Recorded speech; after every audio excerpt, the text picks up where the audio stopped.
दिल्ली में सियासी हलचल तेज हो गई है। लोकसभा चुनाव के 5वें चरण के पहले अब राघव चड्ढा शनिवार को सीएम केजरीवाल के घर पहुंचे हैं। लोकसभा चुनाव के ऐलान से ही राघव चड्ढा इलाज के लिए विदेश गए थे और अब वापस आ गए हैं। दिल्ली सरकार में मंत्री सौरभ भारद्वाज ने काफी समय पहले यह जानकारी दी थी कि राघव चड्ढा की आंखों का ट्रीटमेंट ब्रिटेन में चल रहा है। उन्होंने बताया था कि राघव की हालत गंभीर थी। अगर समय रहते ट्रीटमेंट नहीं दिया जाता तो उनकी आंखों की रोशनी भी जा सकती थी। ऐसे में उन्हें रिकवरी में समय लग सकता है। सौरभ भारद्वाज ने कहा था कि राघव चड्ढा जल्द स्वस्थ होकर वापस आ जाएंगे और लोकसभा चुनाव के बीच चुनावी गतिविधियों में शामिल होंगे। स्वाति मलिवाल की मेडिको लीगल रिपोर्ट सामने आ गई है। उनका टेस्ट एम्स में किया गया, जहां वह एक निजी वाहन से पहुंची थी। रिपोर्ट के मुताबिक उनके उल्टे पैर पर और चेहरे पर आंखें नीचे चोट का निशान है।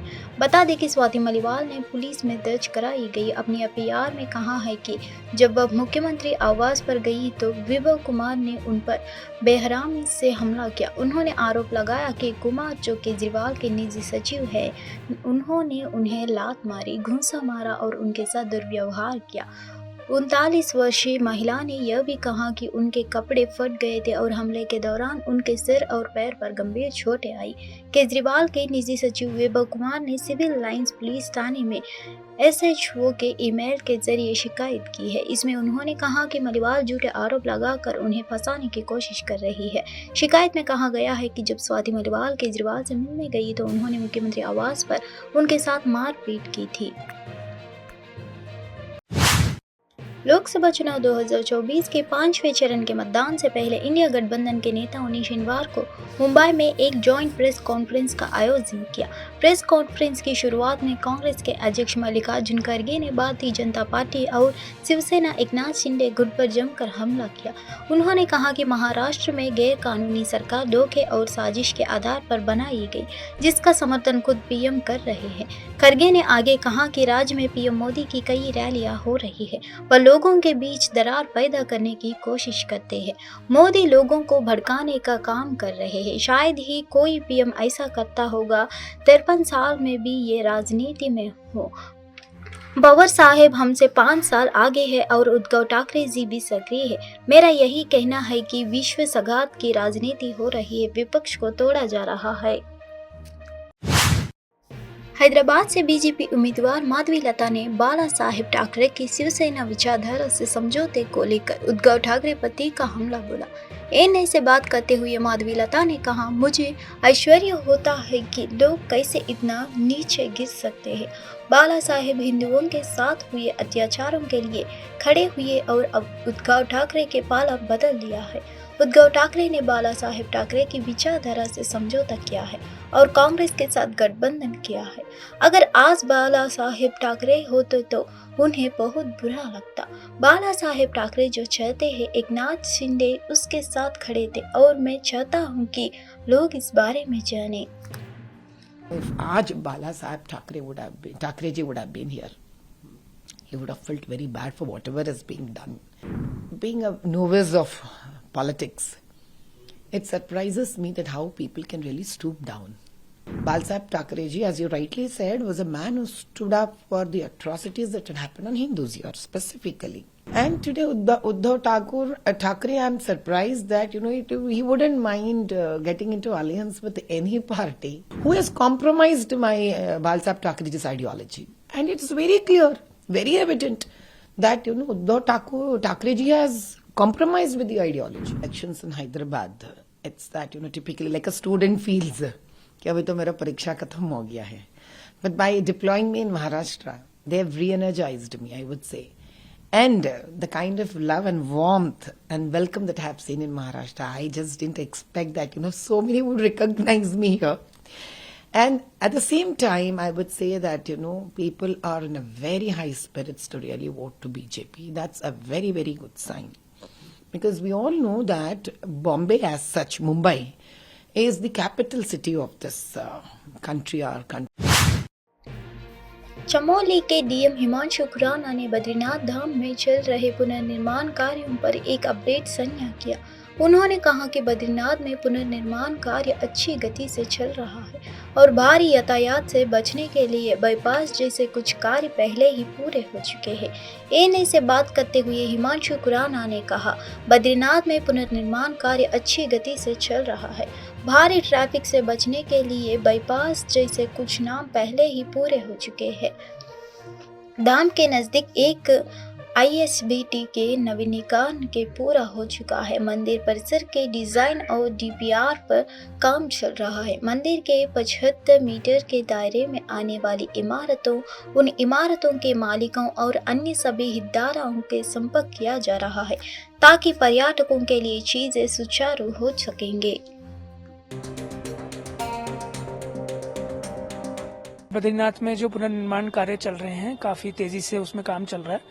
तो जो शुरू में जो हमने कार्य जो इसमें प्लान किए गए थे, उसमें कुछ कार्य हमारे पूरे भी हो गए हैं। जैसे कि बद्रीनाथ धाम में एक मेजर प्रॉब्लम रहती थी कि जो आगे सेना के वाहन आगे जाया करते थे, वो वही बद्रीनाथ धाम के मेन रोड से होते हुए निकलते थे, तो काफ़ी एक जाम की स्थिति यहाँ उत्पन्न रहती थी। तो एक बाईपास का निर्माण होना था जो उसमें कंप्लीट हो गया है, और जो माणा गांव जाने वाले गांववासी हैं या सेना के वाहन हैं उसी मार्ग को यूज़ कर रहे हैं, जिससे जो ट्रैफिक व्यवस्था में सुधार आया है। साथ ही साथ एक हमारा ISBT था धाम के बिल्कुल शुरुआत में, उसका रिफर्बिशमेंट किया गया है, वो काम भी पूरा हो गया है। इसके अतिरिक्त एक वन वे लूप रोड बनाया गया है। पहले एक ही रोड का इस्तेमाल होता था आने जाने के लिए, तो वन वे लूप रोड में वो एक लूप के रूप में काम करेगा। जो गाड़ियां जाएंगी अराइवल प्लाजा में यात्रियों को ड्रॉप करेंगी और वो दूसरी तरफ से मुड़ के अपने पार्किंग या अपने जो उनका स्थान है वहां चली जाएंगी। इससे भी जो यहाँ ट्रैफिक मैनेजमेंट है यात्रियों। तिब्बती महिला संघ ने 11वें पंचेन लामा की 29वीं उपहरण वर्षगांठ के पर 18 मई को हिमाचल प्रदेश के धर्मशाला में चीनी सरकार के खिलाफ विरोधी मार्च निकाला। पंचेन लामा की ठिकानों का खुलासा करने की मांग उठाई गई है। प्रदर्शनकारी तिब्बती पहचान के प्रतीक और हिरासत में लिए गए आध्यात्मिक नेता की दूरदर्शी को दर्शाने वाले चित्र लिए हुए थे। 11वें पंचेन लामा की तस्वीरें के साथ तिब्बती झंडे फहराया गया, जो तिब्बत में धार्मिक स्वतंत्रता और मानवाधिकारों के लिए चल रहे संघर्ष की याद दिलाते हैं। For the support of Panchen Lama, 11th Panchen Lama, we urge the Chinese government to release the 11th Panchen Lama. He is the youngest to the longest prisoner. So we urge the Chinese government to release 11th Panchen Lama and all the other political prisoners from Tibet. Yeah. So what is your event today? So today is 11th Panchen Lama's 29 years. Today marks the 29 years of abduction, disappearance of 11th Panchen Lama. So which is why we have gathered. We almost do this every year. So this is now the 29th time that we are gathered here, and we want the Chinese government to release Panchen Lama and give us the current well-beings and whereabouts of 11th Panchen Lama. Do you believe that your protest will have some impact on China? I hope so, and I really believe that it should make some difference, because we are the youngsters of Tibetans, and we want to hope and we want to believe that it should have an impact, but we don't know about their ongoings and everything. So we want to we are hoping in the way. Yeah. Today is the 29th abduction of the 11th Panchen Lama. So we commemorate this. आम आदमी party की सांसद स्वाति मलिवाल के साथ हुए कथित मारपीट मामले में दिल्ली पुलिस ने विभव कुमार को गिरफ्तार कर लिया है। विभव कुमार का नाम दिल्ली पुलिस की FIR में है। अब उनसे इस मामले में आगे पूछताछ की जाएगी। दिल्ली पुलिस ने CM केजरीवाल के आवास से विभव कुमार को गिरफ्तार कर लिया है। उन्हें सिविल लाइंस थाने लेकर जाया गया है। विभव कुमार का कहना है कि उन्हें मीडिया के जरिए FIR की जानकारी मिली है। वहीं विभव कुमार ने भी ईमेल के जरिए पुलिस से शिकायत की है। विभव ने अपील की है कि उनकी शिकायत पर दिल्ली पुलिस संज्ञान ले। विभव का यह भी कहना है कि उन्हें कोई नोटिस नहीं मिला है। एक प्रेस कॉन्फ्रेंस के दौरान बिहार के पूर्व उप मुख्यमंत्री तेजस्वी यादव ने कहा कि पिछले 17 महीने में राजद और जदयू गठबंधन की उपलब्धियां पिछले 17 वर्ष की उपलब्धियों से अधिक है। उन्होंने सृजित नौकरियों की संख्या के बारे में पूछे जाने पर जवाब देने में असमर्थ होने के लिए केंद्र सरकार की भी आलोचना की। इसके अतिरिक्त उन्होंने जनता को 200 यूनिट मुफ्त बिजली देने की राजद की योजना पर भी चर्चा की। हमने 17 महीनों में जो किया है वह 17 वर्षों में नहीं हुआ है। यदि आप केंद्र सरकार से पूछे कि उन्होंने कितनी नौकरियां प्रदान की है तो उनके पास कोई जवाब नहीं होगा। सभी संस्थानों का निजीकरण कर दिया गया है। बिहार में बिजली की कीमत देश में सबसे महंगी है। हम सत्ता में आए तो 200 यूनिट मुफ्त बिजली देंगे, जैसा कि मल्लिकार्जुन खड़गे ने आधिकारिक तौर पर घोषणा की है। हम 10 किलो राशन देंगे मुफ्त में कहा है। हम लोगों ने जो 17 महीने जो काम किए वो 17 साल में भी नहीं। अगर आप केंद्र सरकार में पूछे कि आपने क्या किया, कितनों को नौकरी दी, तो उनके पास कोई जवाब नहीं। सारे संस्थानों को जो है प्राइवेटाइज कर दिया गया, रेल को बेच दिया गया, सेल को बेच दिया गया, भेल को बेच दिया गया, LIC को बेच दिया गया, पोर्ट एयरपोर्ट सब कुछ जो है बेच दिया गया। जहाँ भी नौकरियों की ज़्यादा उम्मीद थी, खास तौर पे सबसे खतरनाक योजना जो है, हर एक नौजवान ये कहता है कि अग्निवीर योजना को वापस लेना चाहिए। हम लोगों ने पहले भी विरोध किया था और अभी भी हम लोगों ने 24 जनवचन में कि अग्निवीर योजना को हम लोग खत्म करेंगे। जैसे पहले बहाली होती थी उसी हिसाब का बहाली हम लोग करेंगे। 1 करोड़ नौजवानों को सरकारी नौकरी पूरे देश भर में हम लोग देंगे। अपनी गरीब परिवार की जो बहनें हैं उनको राजभवन छेड़छाड़ मामले में हरीश स्ट्रीट थाने में एफआईआर दर्ज कराई गई है। यह एफआईआर राजभवन के 3 अधिकारियों के खिलाफ दर्ज की गई है, लेकिन राज्यपाल के खिलाफ कोई मामला दर्ज नहीं हुआ है क्योंकि उन्हें छूट प्राप्त है। राज्यपाल के खिलाफ छेड़छाड़ की शिकायत के बाद कोलकाता पुलिस ने राजभवन के अधिकारियों के खिलाफ एफआईआर दर्ज की है। कथित घटना के बाद शिकायतकर्ता को पुलिस तक पहुंचने से रोकने की साजिश रचने के आरोप में इस एफआईआर को दर्ज किया गया है। भारतीय दंड संहिता की धारा 341 और 166 के तहत एफआईआर दर्ज की गई है। गुरुवार शाम को शिकायतकर्ता की CRPC की धारा 164 के तहत बयान कराया गया था। अधिकारी ने कहा, शिकायतकर्ता महिलाओं को 2 मई को गलत तरीके से रोककर राजभवन छोड़ने से रोकने के लिए 3 अधिकारियों को एफआईआर में शामिल किया गया है। हम उस शाम उनकी भूमिका की जांच करेंगे। इजराइल के हाइफा पोर्ट की तरफ जा रहे एक जहाज को स्पेन ने अपने पोर्ट में प्रवेश देने से इनकार कर दिया है। इजराइल के लिए हथियार ले जा रहे जहाज 8 अप्रैल को चेन्नई से निकला था। मामला सामने आते ही भारत में राजनीति शुरू हो गई है।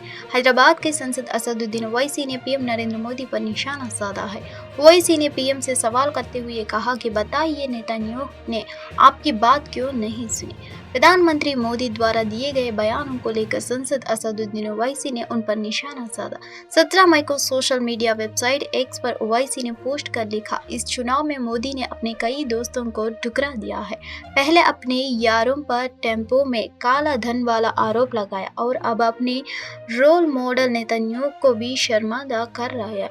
ये बताइए कि नेतन्याहू ने आपकी बात क्यों नहीं सुनी। हमें तो लगा था आपकी तमाम विदेशी नेताओं से बहुत करीबी दोस्ती है।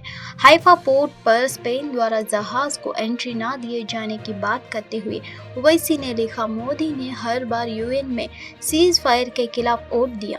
हैदराबाद से अदानी एल्बिट इजराइल को ड्रोन एक्सपोर्ट कर रही है। कुछ ही दिन पहले भारत से 27,000 टन विस्फोटक इजराइल के लिए भेजे गए हैं। स्पेन की सरकार ने उस जहाज को स्पेन के पोर्ट में रोकने की इजाज़त नहीं दी है।